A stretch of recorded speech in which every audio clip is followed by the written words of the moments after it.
excitement in the hounds. The hunting field rallies, waiting for the huntsman to call to the hounds. The fox hunt is underway. For more than 200 years, Americans have taken part in fox hunting. It's a sport of tradition, lively beauty, and it can be painfully physical.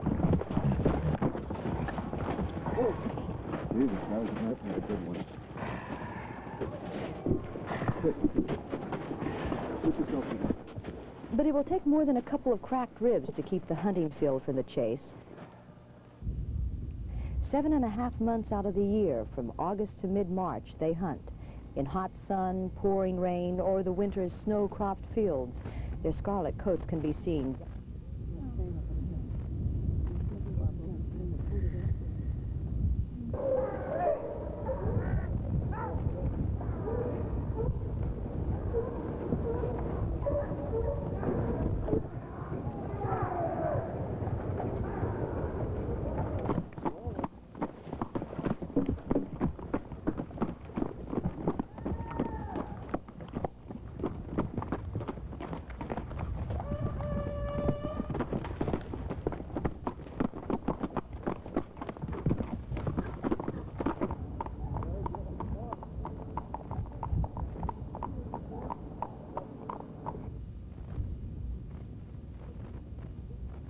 It is one of the few sports in America that has changed little through the years.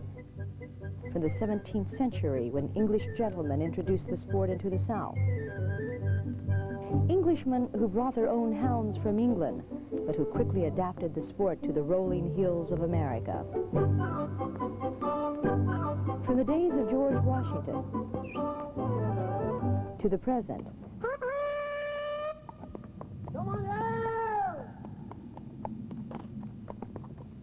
the sound of the hounds' voices as they pick up the scent of a fox, the huntsman's horn, and a brave tally-ho continues to urge the hunt on today, just as it did in early times.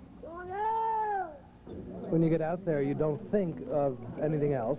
You're thinking of the terrain, thinking of the horse, thinking of what the hounds are doing, trying to figure out where they're going to go, trying to double guess what the huntsman's going to do. And you don't worry about day-to-day problems and day-to-day reality.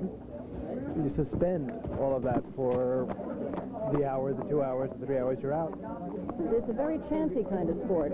When you go to the theater, you know you're going to see a play. When you go fox hunting, you don't know whether you're going to find a fox that day. But the pleasure of hunting for the fox is half of the sport.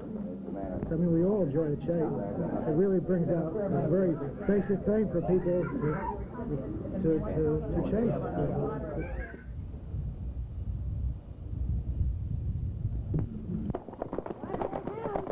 Today, there are 9 recognized hunt clubs in New York. And while the hunt remains the same, things have changed a bit from the days of George Washington. Open land has become an increasingly precious commodity. Gone are the days of endless rolling countryside.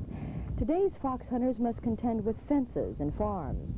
For fox hunts in the southern part of the state, this has become an increasing problem as open fields disappear to more and more developers. In Dutchess County, one of the attractions of the Rombout Hunt Club is that they still have a large tract of land that is open for the hunt, about 100 square miles. But there is a standard rule for any hunt. Fox hunts and farmers have to work together. We kind of like the hunt. We like the fact that they take care of the woods, the trails, the fences, that they're interested in the property in terms of an ongoing relationship, and I think we like it. I think it's really kind of nice. They ask us what fields they can't go on if we are harvesting crops of that, and are very considerate of landowners, really. So you don't mind having to take a little detour or stop a little bit to let them go over the fence? Never, never. No, we don't worry about it at all. We usually come out and watch if we have time. Cars and traffic are a modern-day convenience, but it's a particular problem for the huntsman. But if a fox crosses the road, you see, I mean, the hounds are flying along. They don't look left and right and stop. You know, I mean, they're hunting a fox. You know, their noses are on the ground. They're attentive to the job. So, you know, if a car comes over a hill, he might just hit one. But it doesn't happen. It doesn't happen very often. Like I say, we lost one last year, and that was a sheer float, but it doesn't. Huntsman like Vincent Tartaglia is a focal point in the hunt. He's the person who actually hunts the hounds. And for years, this Scotsman has had to learn his trade. Not only must he be responsible for managing the kennels, he must train these American foxhounds.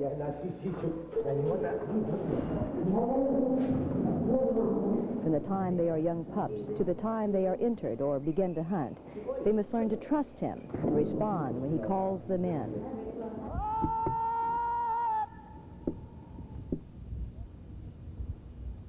It's pretty with the breath of the horses. Oh, you have to know the names. Oh, yeah. It's like school children, you know. I mean, the school teacher couldn't get anywhere if you didn't know the kids' names. No, you have to know their names. They know their names too, if you know what I'm saying. Like, I mean, if I say Tatler, for instance, Tatler will come.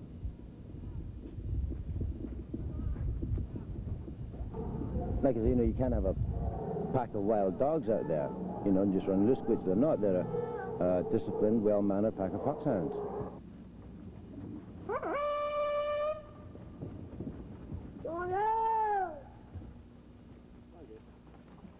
But you're saying, Louie in there, Louie, go in and try, push him up, where is he, find him, that sort of thing, you know. Only it doesn't come out quite like that. Come on out!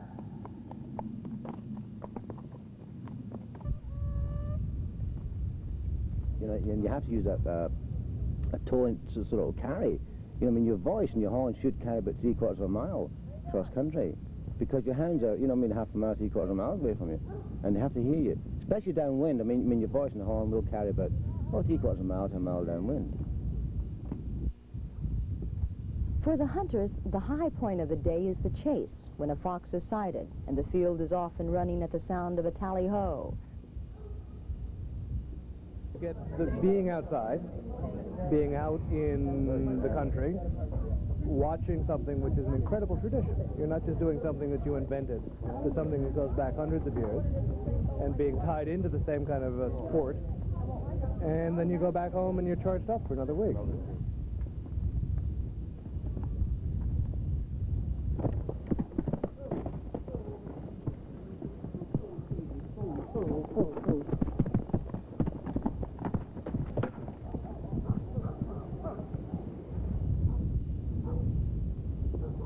What could possibly be better than getting up on a bright, clear morning like this, a good horse, with good folks behind a good pack of foxhounds, and then a nice breakfast with the same good folks? There can't be anything nicer in the entire world.